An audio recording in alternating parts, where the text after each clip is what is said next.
Speaking about INEC a little further, Yes. I mean, I heard that a lot of people analyze and they think the INEC of 1999, I mean, a lot of problems at that time. Yes. They could almost kill themselves for it. That's correct. But the INEC of 2000 and what, now, Yes. they say there's some improvement. Yes. But we see more threats and more agitation. What's the the correlation? threat of agitation is not really from INEC, but from the parties and the people, not from INEC. INEC's job is clear, is very clear in the Constitution. What they do is to conduct an election and conduct it under free, fair atmosphere. Give us better results. So it's not INEC's problem, it's the people, it's the players. Well, that's what INEC says, but some people say that INEC cannot totally exonerate itself, because if people have confidence, what causes violence? If people have confidence that the umpire will be free and fair and would have done everything it needs to do, and that whoever won the polls was seen by all to have won it, there should be no question for agitation or quarrels or complaints or violence at that. Well, I think you have to look at where that's where we're coming from, and that's why I said what was obtainable then is not. There has been lots of improvement, really, because there were times in this country when elections were written, and I think that has largely contributed to the perception of people about INEC. Do you understand what I'm saying? So for now, I think Nigerians are getting wiser by the day too. As we're getting wiser, we're getting, well, more engaged in politics, and the scope is getting wider and even dirtier. I'm saying this because once we would have been talking about only the politicians to guard their utterances, but it would seem as if even the religious leaders have jumped into the arena. So much comments coming from different religious cycles about this particular coming elections, to the extent that it gives everyone some sense of worry. Are the politicians worried as well as the people, or are the politicians happy that they're getting to hear words like that from some religious leaders? Honestly, this is one sad area. It's a very sad development. There is no doubt there is a correlation, there is a harmony between religion and politics. But the involvement of religion must not be too deep to the extent that it will shake the foundation of our political activities. And unfortunately, that is what we are seeing now. All right? In this country, we have seen a president that was killed, who was a Muslim and was killed by a Christian. Nothing happened. But unfortunately, the present leadership of this country brought religion into politics, and in an abnormal manner. We shouldn't have been. You don't go to churches and mosques and start bringing political issues in churches. All you need to do is to urge them to keep praying for the nation and keep for you to succeed in office. But when a leader goes to church and to mosque and then start bringing serious political issue, then what do you expect the religious leader to do? They will follow suit. That's what has been happening. Do they have to? Don't they have minds of their own? Because they are leaders, after all. They will tell you what the scriptures say.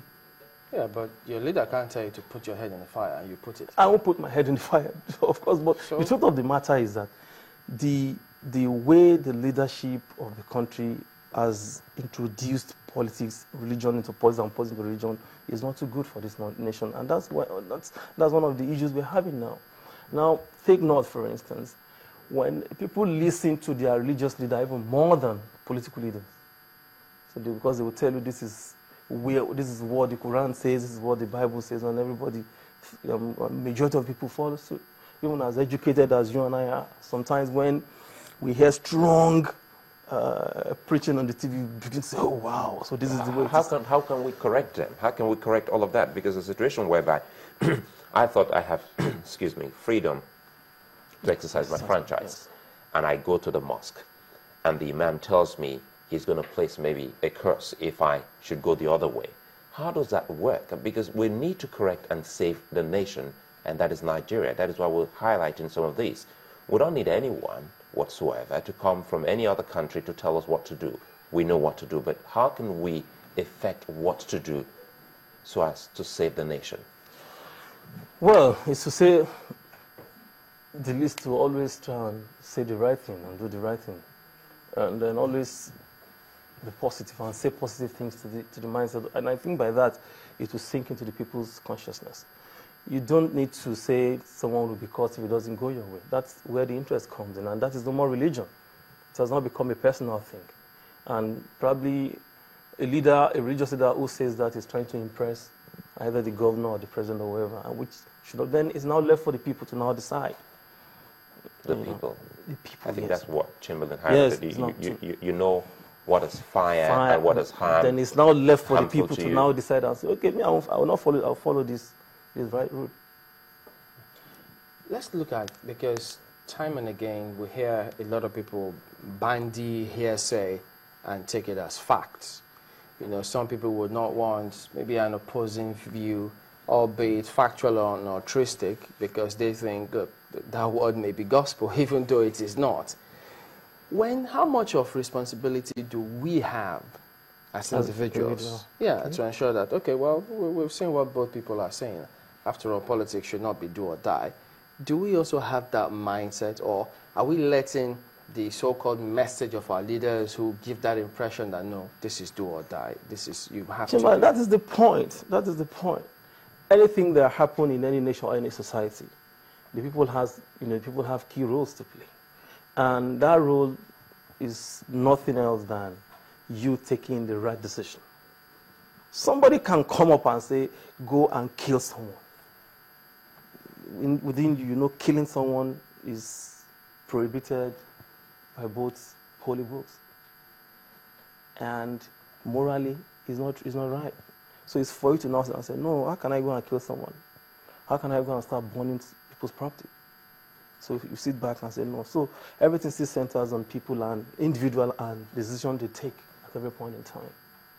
You don't have to be too... yes, you can be loyal to someone, but not to the extent of engaging you to do things that are not right. Do you think we are facing that reality, saying, look, this is, like it or not, this is part of who we are? Because if we know better, we should do better. Well, for me, one thing I know is that it will be difficult for someone to push me here and there where I don't want to go. And I think that goes for everyone here. Because we have then, again, that takes us to the level of our orientation, education, and exposure. Who would call Chamberlain not to go and carry arms? Will you do that? Or somebody will call Dimeji and say, go and kill someone. What does money have to do in all of this? Money, this Nigeria is covered by, if there's anything outside abject poverty, then you can qualify the situation in Nigeria right now with it. Money plays serious. Someone who has not eaten for like 3 days, and you came over and said, please, this election that is coming, I'm going to give you 5,000 naira.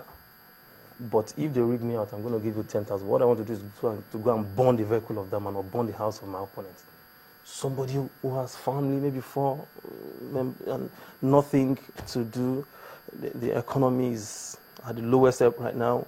Nothing to eat, nothing to... You know what it is for a man to wake up, a full, able-bodied man to wake up in the morning and there's no hope of what to eat, of what to do, or where to go. So money plays, and someone just come with small money, you will collect and do that and do the bidding of the person. So that's the way money plays a greater role in all these things. Is that what you found as a politician? Yes, it's all over. Yes. Is that from experience? From experience, no. It doesn't have to be me direct, but I see it happening because you see a politician who will come out now, sack of money and say, go and do this, and they would, because they can't even think otherwise. They can't even say, okay, wait a minute. Don't let me. They don't, because that is what they're looking for. So, but even our neighbors, yes, West African neighbors, African neighbors, some of them are faced with maybe a similar kind of challenge, but not as boisterous as ours. We have different cultures, we have different orientations, and we have so many things differentiated us. Okay? What happens, most of the things that are obtainable in Nigeria as an Anglophone country, for instance, it may not be obtainable in most of this Francophone country. Do you get what I'm saying? So even some other, the things that are obtainable here that you can do freely here, so you may not be able to do them in Ghana and go away with it. And so it's vice versa. So it has to do with our culture, with our level of orientation and exposure.